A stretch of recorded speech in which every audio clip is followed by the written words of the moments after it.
see that this particular series, when we first start off, we get n equals 1, 2. So if we just list the first few terms, we get 1 over 2 plus 2 over 3 plus 3 over 4 plus 4 over 5 over 6 plus 6 over 7. And we can see that our terms, our individual terms themselves are approaching 1, obviously. And so eventually you get plus 1, plus 1, plus 1, and so on. And if we add 1 to itself an infinite number of times, we get 1 times infinity, right? And so this is actually equal to just infinity. Strictly speaking, you would have to take some limit as n goes to infinity and multiply it by it doesn't exist.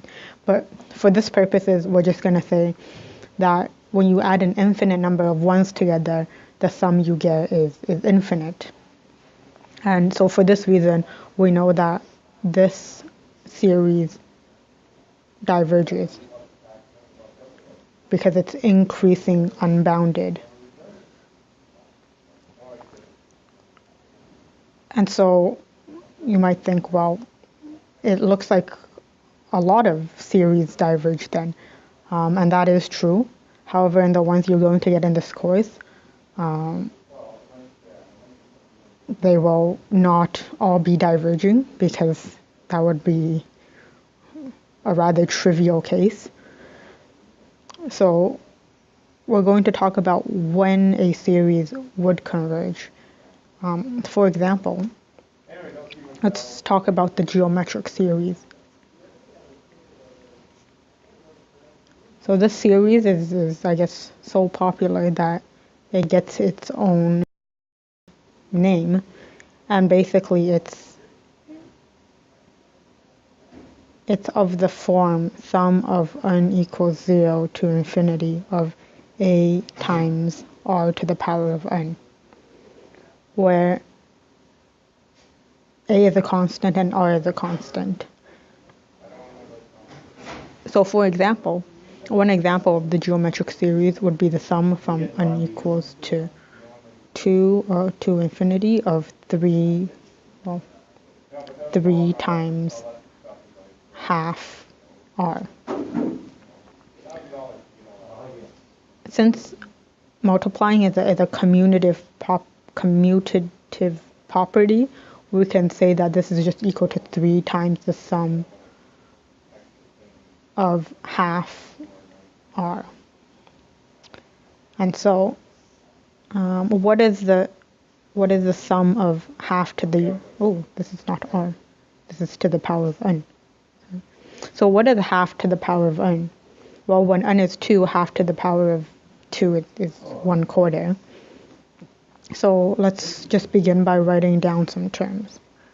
So 3 times the sum of n equals to 2 to infinity of 1 over 2 to the n is equal to 1/4 plus 1/8 plus 1/16 plus 1/32, and so on.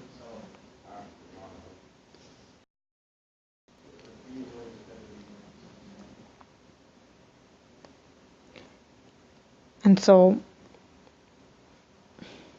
what we can actually do is, let's draw one big box. So my box, let's draw one. Actually, I have a rectangle tool that I'm just going to use. So if I had one big box, and so if at this point let's shade in 1/4 of it, and then and then the next one is 1/8. So let's add 1/8.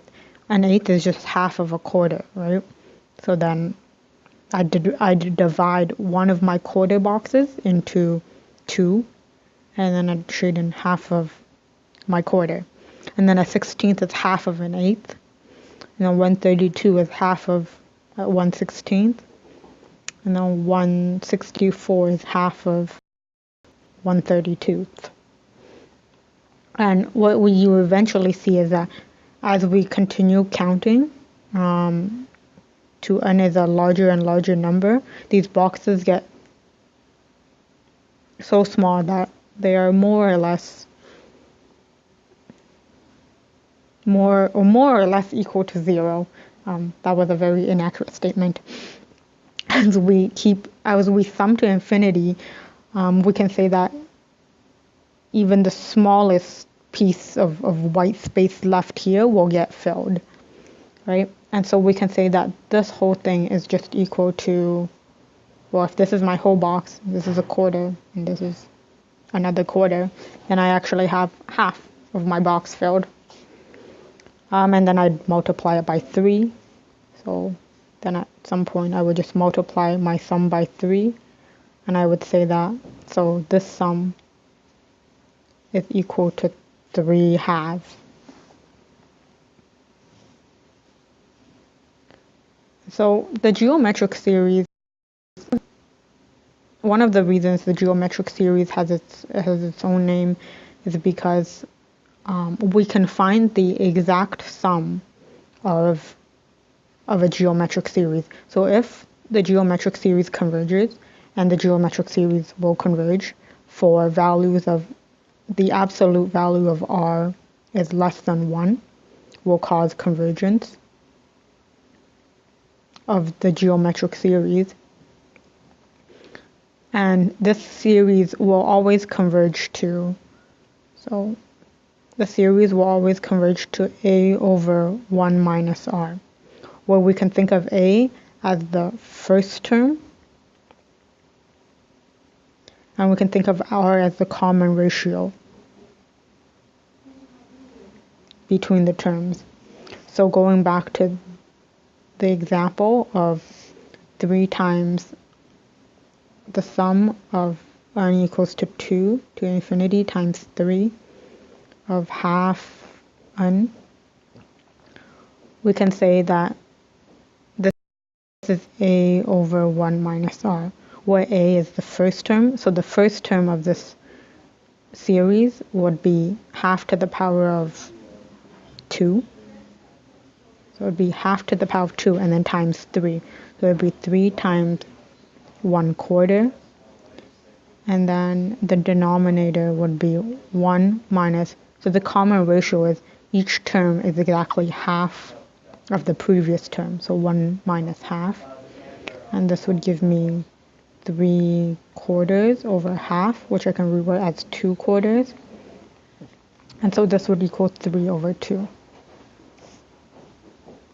The nice thing about thinking about it this way, where you have first term over 1 minus the common ratio, is that even if your index doesn't start from 0, we can still, in a way, apply this formula to find the sum of our sequence.